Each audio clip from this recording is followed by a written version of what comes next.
नमस्कार दोस्तों, रेनू एकेडमी में आपका स्वागत है। आप सब कैसे हैं? आई होप आप सब अच्छे होंगे और मन लगा के पढ़ाई भी कर रहे होंगे।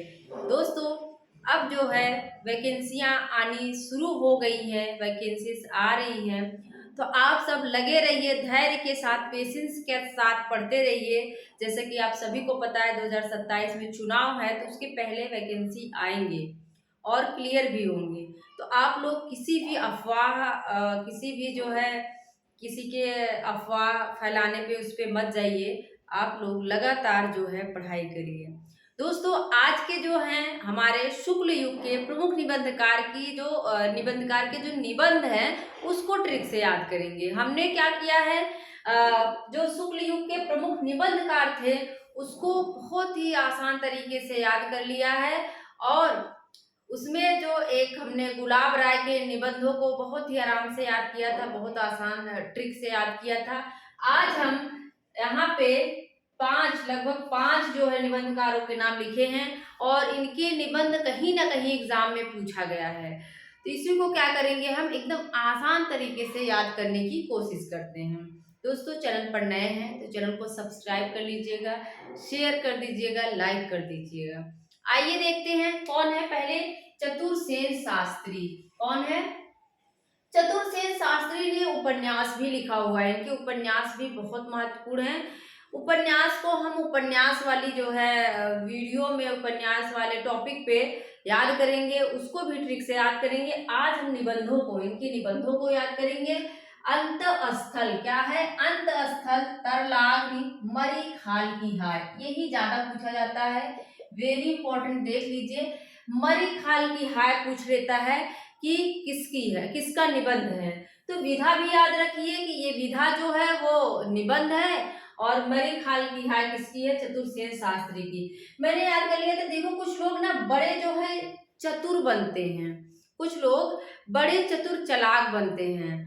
तो वो क्या करते रहते हैं? हमेशा हाय हाय करते रहते हैं। क्या करते रहते हैं? हाय हाय करते रहते हैं। मतलब वो दूसरे की जो सुख सुविधाएं हैं उसको देख के क्या करते रहते हैं? हाय हाय करते रहते हैं। सोचते हैं कि ऐसा क्या करूं कि मेरे पास भी वो सारी चीजें हो जाए। तो ऐसे आप याद कर सकते हैं कि जो चतुरसेन शास्त्री हैं, बड़े चतुर हैं, वो क्या करते हैं? हमेशा जो है हाय हाय करते रहते हैं। मरी खाल की हाय, क्या है? मरी खाल की हाय। तो आपको सोचने की जरूरत ही नहीं, एग्जाम में पूछे मरी खाल की हाय किसकी है तो याद आ जाना चाहिए कि हाय हाय कौन करता है? जो बड़े चतुर चालाक समझते हैं खुद को।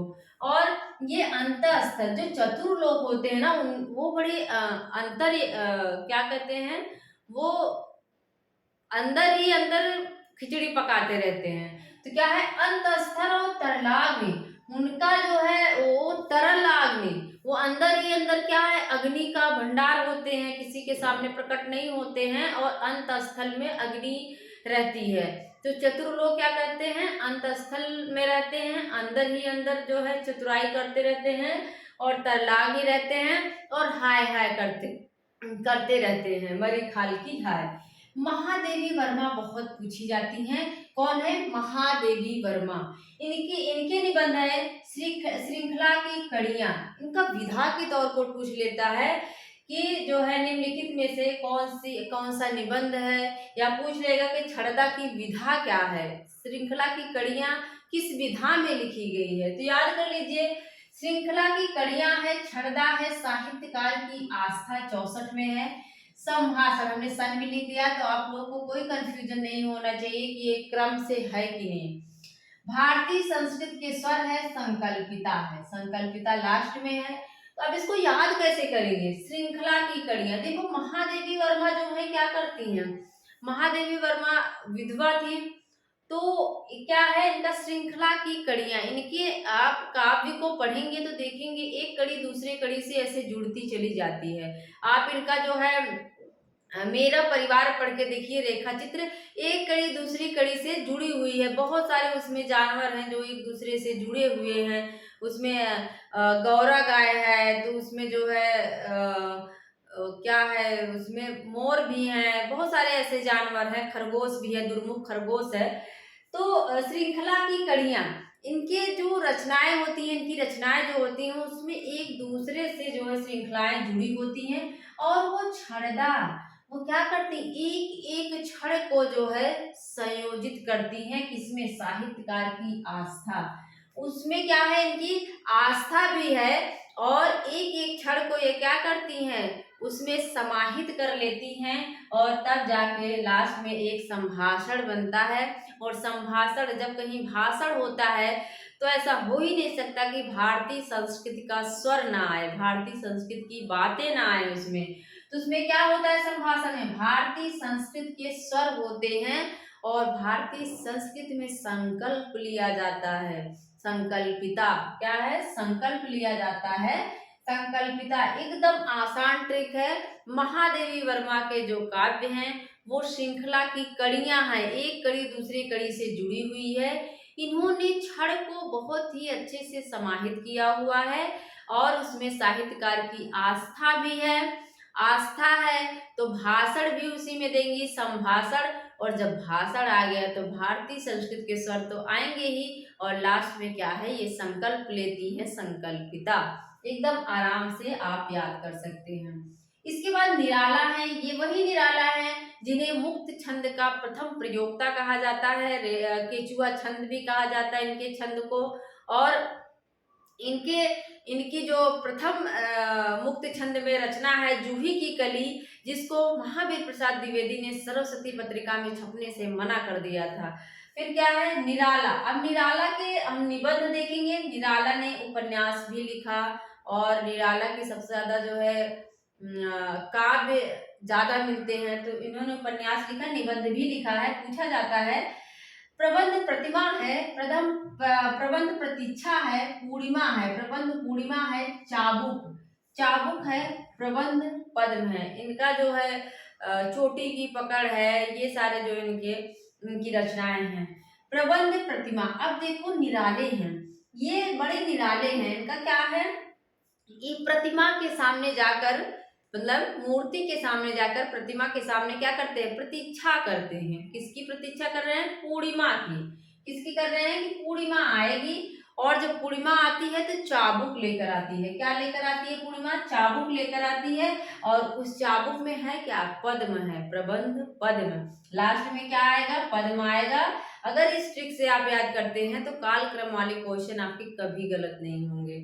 क्या है, ये निराले हैं और निराले हैं इसलिए ये प्रतिमा के सामने जाकर प्रतीक्षा करते हैं कि अभी पूर्णिमा आएगी।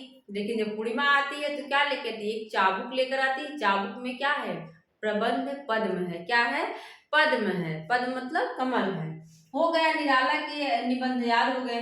प्रसाद का पूछा गया कभी कभी, इसलिए हमने लिख दिया। इनका एक ही निबंध मिलता है, काव्य और कला तथा अन्य निबंध। अब देखो जयशंकर प्रसाद हैं, शंकर में क्या है, काव्य भी है, कलाएं भी हैं और लास्ट में क्या है, अन्य निबंध। तो हमने तो ऐसे याद किया था कि जो जयशंकर प्रसाद हैं, जो शंकर जी हैं, उनके अंदर काव्य भी है और कला भी है और अन्य प्रकार के भी उनमें निबंध पाए जाते हैं। ऐसे हमने बना के याद कर लिया था, तो आप भी याद कर लीजिए, ठीक है। जयशंकर प्रसाद हैं, शंकर के अंदर ढेर सारी कलाएं हैं, आप जानते हैं। तो काव्य और कला तथा अन्य निबंध।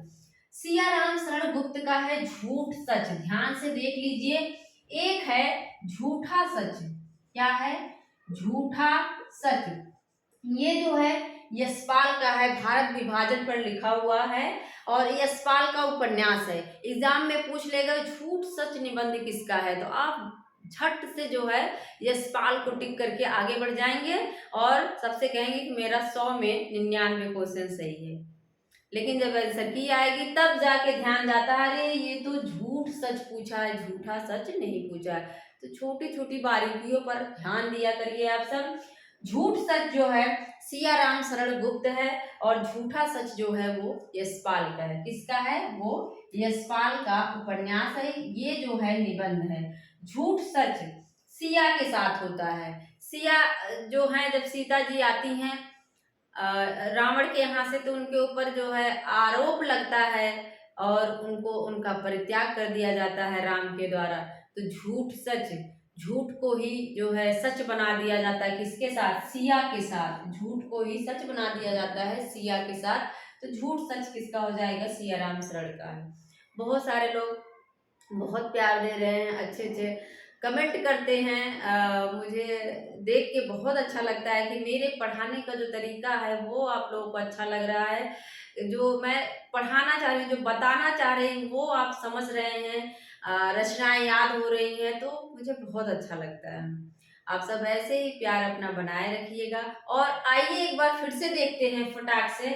चतुर सेन शास्त्री हैं। जो चतुर लोग होते हैं देखो, अंतस्थल में रहते हैं, अंदर ही रहते हैं, तरलाग्नि अग्नि की तरह रहते हैं और हमेशा हाय हाय करते हैं, मरी खाल की हाय। ठीक है।